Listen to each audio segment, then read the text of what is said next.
Welcome to the slop farm. Enjoy the video. You start by powering down fully. Hold the power button until you hear 2 beeps, then release. Once done, wait 10-15 seconds so capacitors discharge. This clears transient faults. Make sure your controller is charged and ready to pair without USB, because the console may prompt for a connected controller. Also verify the HDMI and TV input.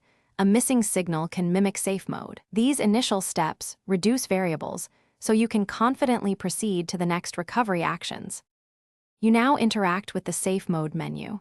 If your DualSense is paired wirelessly, press the PS button to navigate. If not, use the physical power sequence to force a restart.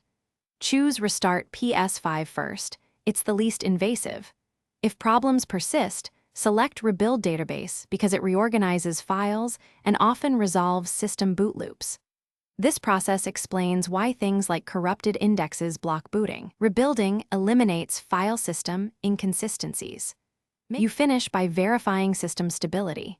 Once the PS5 boots, go to Settings and check System Software. Update via Wi-Fi if a newer build exists because updates patch safe mode triggers.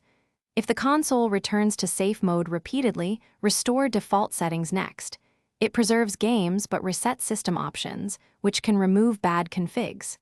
If that fails, power cycle your router and TV and swap HDMI ports or cables. Sometimes signal/handshake issues mimic safe mode boot problems and are resolved externally.